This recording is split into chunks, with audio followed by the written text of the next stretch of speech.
अवधूत चिंतन श्री गुरुदेव दत्त श्री स्वामी समर्थ महाराज की जय. श्री स्वामी समर्थ. नमस्कार मित्रांनो, थांबा, हा व्हिडिओ स्किप करण्यापूर्वी फक्त 30 सेकंद माझा ऐका. कधी कधी आयुष्यात अशी वेळ येते जेव्हा सगळे मार्ग बंद झाल्यासारखे वाटतात. मेहनत करूनही यश मिळत नाही, आपल्या माणसांची साथ सुटते आणि मन पूर्णपणे खचून जातं. अनेक भक्त सांगतात की अशाच कठीण क्षणी श्रद्धेने त्यांना पुन्हा उभं राहण्याची ताकद दिली. आजची अशी कथा एका भक्तांच्या संघर्षाची आणि आशेच्या प्रवासाची आहे. ही कथा कदाचित तुम्हालाही विचार करायला भाग पाडेल, म्हणून हा व्हिडिओ शेवटपर्यंत नक्की बघा, कारण शेवटी सांगितलेला संदेश अनेकांच्या मनाला खोलवर स्पर्श करतो. एका छोट्याशा गावात विठ्ठल नावाचा एक साधा कष्टाळू माणूस राहत होता. त्याचं आयुष्य अगदी सामान्य होतं. जसं घर, आई वडील, पत्नी आणि 2 लहान मुलं, सगळं ठीक चाललं होतं. पण आयुष्य कायम एकसारखं राहत नाही. एका वर्षात त्याच्यावर संकटाचा डोंगर कोसळला. त्याचा छोटासा व्यवसाय बंद पडला, कर्ज वाढत गेलं, बँकेच्या नोटीस यायला लागल्या, घरात आजारपण सुरू झालं. ज्या लोकांना त्याने गरजेच्या वेळी मदत केली होती तेही हळूहळू दूर जाऊ लागले. एकेकाळी घरात असणारा विठ्ठल आता रात्रभर जागच बसून राहायला लागला. त्याच्या डोळ्यात झोप नव्हती, मनात आशा नव्हती आणि भविष्य पूर्ण अंधारात दिसत होतं.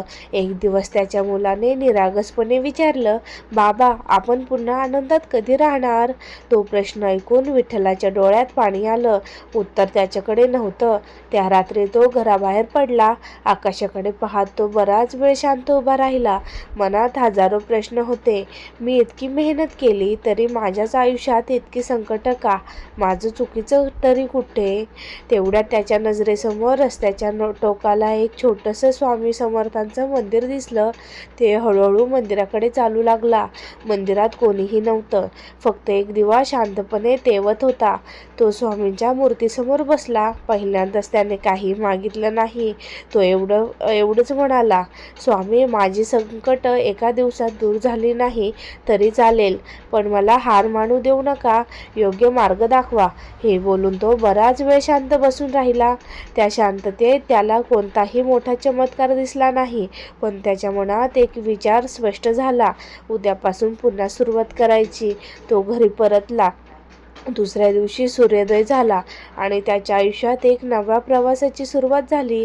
पुढे काय घडलं? विठ्ठलाच्या आयुष्यात नेमकं कोणते बदल झाले? त्याच्या प्रार्थनेनंतर त्याला कोणती नवी संधी मिळाली? आणि तो आयुष्यभर म्हणत राहिला, माझ्यासाठी सर्वात मोठा चमत्कार, माझ्या मनात पुन्हा जगण्याची हिंमत निर्माण झाली. हे आपण सविस्तर जाणून घेऊ. दुसऱ्या दिवशी सकाळी सूर्य रोजच्यासारखा उगवत होता, पण विठ्ठलाच्या मनात काहीही बदल झालं नव्हतं. संकट तशीच होती, कर्ज तसंच होतं, घरातल्या अडचणी तशाच होत्या. पण काल रात्री स्वामींच्या मंदिरात बसल्यानंतर त्याने एक निर्णय घेतला होता, आजपासून मी हार मानणार नाही. त्याने घरात कोणालाही काहीही सांगितलं नाही. सकाळी उठून नेहमीप्रमाणे आई वडिलांच्या पाया पडला, मुलांच्या डोक्यावर हात फिरवला आणि शांतपणे घराबाहेर पडला. काम शोधण्यासाठी तो गावोगावी फिरला. जवळजवळ दुपार झाली, पण कुठेही काम मिळालं नाही. एका ठिकाणी त्याला स्पष्ट शब्दात नकार मिळाला. दुसऱ्या ठिकाणी त्याला सांगितलं, तुझ्यावर इतकं कर्ज आहे, आम्ही तुला काम देऊ शकत नाही. हे ऐकून त्याचं मन पुन्हा खचलं. तो रस्त्याच्या कडेला बसला. डोळ्यात पाणी आलं. त्याला पुन्हा वाटलं, कदाचित माझ्यासाठी काही उरलेलं नाही. पण त्या क्षणी त्याला काल रात्री मंदिरात केलेली प्रार्थना आठवली. त्याने स्वतःलाच म्हटलं, मी स्वामींकडे संकट नाहीसं करण्यासाठी मागणी केली नव्हती, मी फक्त धैर्य मागितलं होतं. तो पुन्हा उठला. त्या दिवशी संध्याकाळपर्यंत तो फिरत राहिला. काम मिळालं नाही, पण घरी परतताना त्याच्या चेहऱ्यावर कालपेक्षा जास्त शांतता होती. रात्री जेवताना त्याच्या मुलीने विचारलं, बाबा, आज काम मिळालं का? विठ्ठल हसला आणि म्हणाला, आज नाही, पण उद्या नक्की प्रयत्न करेन. हे शब्द ऐकून त्याची पत्नी आश्चर्यचकित झाली, कारण अनेक दिवसांनी तिने त्याच्या चेहऱ्यावर आशेची एक छोटीशी झलक पाहिली होती. पुढे काही दिवस असे गेले. दररोज नकार, दररोज संघर्ष. पण एक गोष्ट बदलली होती. रोज सकाळी घराबाहेर पडण्याआधी विठ्ठल 2 मिनिटे शांत बसून फक्त एकच नामस्मरण करायचा, श्री स्वामी समर्थ. त्या नामस्मरणामुळे त्याला लगेच पैसे मिळाला नाही, पण निराश होऊन घरी बसण्याऐवजी पुन्हा प्रयत्न करण्याची हिंमत मिळाली होती. आणि मग एका सकाळी असं काही घडलं ज्याने त्याने कधी कल्पना केली नव्हती. तो दिवस त्याच्या आयुष्यात एक मोठं वळण ठरला. तो नेमकं काय होता? चला तर मग बघूया. दुसऱ्या दिवशी सकाळी विठ्ठल नेहमीप्रमाणे घराबाहेर पडला. हातात जुनी पिशवी, खिशात फारसे पैसे नव्हते, पण मनात एक विचार होता, आजही प्रयत्न करायचा. रस्त्यात त्याची भेट अनेक वर्षापूर्वीच्या एका ओळखीच्या व्यक्तीशी झाली. तो माणूस काही क्षण विठ्ठलाकडे पाहत राहिला आणि म्हणाला, विठ्ठल, तू खूप दिवसांनी दिसलाय. कसा आहेस? विठ्ठलने हसण्याचा प्रयत्न केला, पण त्याच्या चेहऱ्यावरचा थकवा लपला नाही. त्याने शांतपणे आपल्या अडचणी सांगितल्या. ते ऐकल्यावर ती व्यक्ती म्हणाली, माझ्या ओळखीच्या एका कारखान्यात विश्वासू माणूस हवा आहे. काम खूप मोठं नाही, पण प्रामाणिकपणे करणारा माणूस हवा आहे. तुला जायचं का? विठ्ठलाच्या डोळ्यात आशेची एक छोटीशी चमक दिसली. तो लगेच तयार झाला. दुसऱ्या दिवशी त्याची मुलाखत झाली. कारखान्यात मालकाने त्याला एक प्रश्न विचारला, तुझ्याकडे मोठी पदवी आहे का? विठ्ठलने मान खाली घालून उत्तर दिले, नाही साहेब, पण प्रामाणिकपणा आहे आणि मेहनत करण्याची तयारी आहे. मालक काही क्षण शांत राहिला, मग म्हणाला, मला पदवीपेक्षा विश्वासू माणूस हवा आहे. उद्यापासून कामावर ये. हे शब्द ऐकताच विठ्ठलाच्या डोळ्यात पाणी आलं.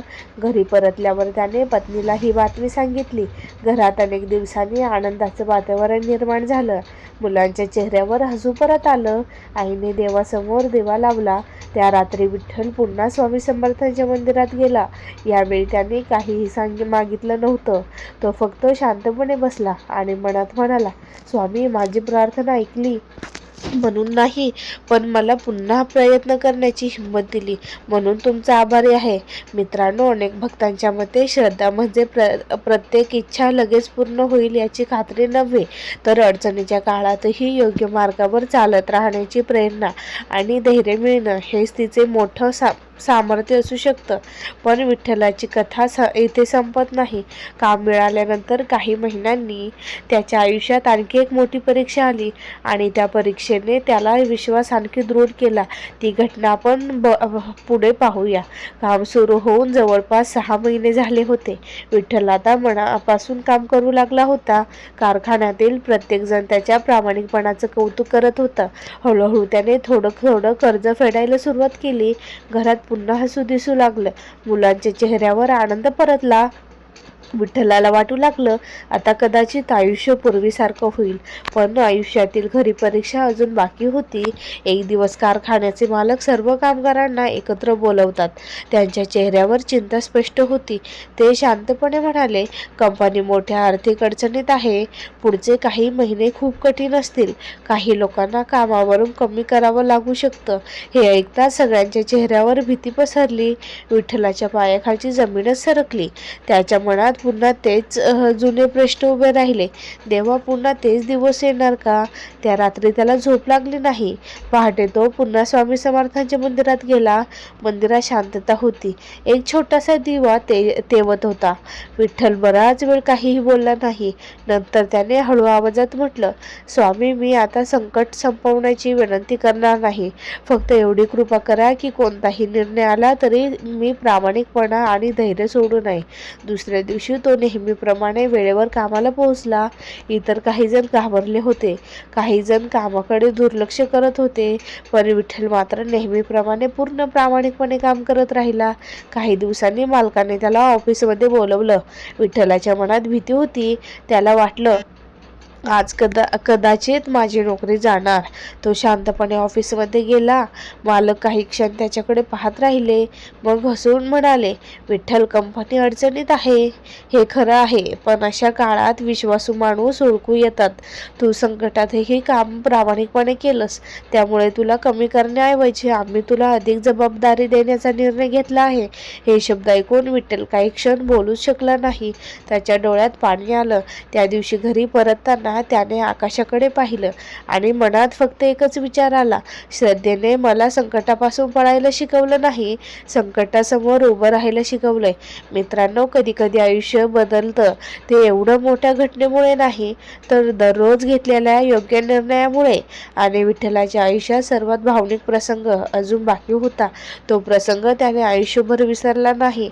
काही वर्ष लोटली. आज विठ्ठलाचं आयुष्य पूर्वीपेक्षा खूप स्थिर झालं होतं. घरात आनंद होता. मुलं शिक्षणात पुढे जात होते. कर्ज जवळजवळ फेडलं गेलं होतं. एके दिवशी त्याचा मुलगा त्याला विचारतो, बाबा खरं सांगा, तुमच्या आयुष्यातला सर्वात मोठा चमत्कार कोणता? विठ्ठल काही क्षण शांत राहिला. त्याने स्वामी समर्थांच्या फोटोसमोर पाहिलं. त्याच्या डोळ्यात पाणी आलं आणि तो हसत म्हणाला, बाळा, माझ्यासाठी सर्वात मोठा चमत्कार म्हणजे एक रात्रीत पैसा मिळणं नव्हतं किंवा संकट एका क्षणात संपवणं नव्हतं. माझ्यासाठी सर्वात मोठा चमत्कार म्हणजे मी पूर्णपणे तुटलो असताना पुन्हा उभं राहण्याची हिंमत मिळाली. ज्या दिवशी मला वाटलं होतं की आता आयुष्य संपलं, त्या दिवशी माझ्या मनात आशेचा एक छोटासा दिवा पुन्हा पेटला. तोच माझ्यासाठी स्वामींचा सर्वात मोठा आशीर्वाद होता.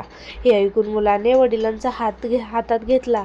त्या दिवशी विठ्ठलाला एक गोष्ट मनापासून जाणवली. श्रद्धा म्हणजे संकट कधी येणार नाही अशी हमी नाही. श्रद्धा म्हणजे संकट आलं तरी योग्य मार्ग सोडायचा नाही अशी ताकद. मित्रांनो, कथेचा उद्देश चमत्कार सिद्ध करणे नाही, तर हे सांगणे आहे की अनेक भक्तांच्या मते श्रद्धा माणसाला धैर्य, संयम आणि पुन्हा प्रयत्न करण्याची प्रेरणा देतो. जर या कथेतला एखादा प्रसंग तुमच्या मनाला स्पर्श करून गेला असेल तर तुमचा अनुभव कमेंटमध्ये नक्की लिहा. आणि शेवटी डोळे मिटा, मन शांत करा आणि एकदा मनापासून म्हणा, श्री स्वामी समर्थ. कदाचित या नामस्मरणामुळे तुमच्या समस्येचे उत्तर लगेच मिळेल, पण पुढचं पाऊल टाकण्याची धैर्य नक्की मिळू शकतं. अनंत कोटी ब्रह्मांड नायक राजाधिराज योगीराज अक्कलकोट निवासी श्री स्वामी समर्थ महाराज की जय. श्री स्वामी समर्थ.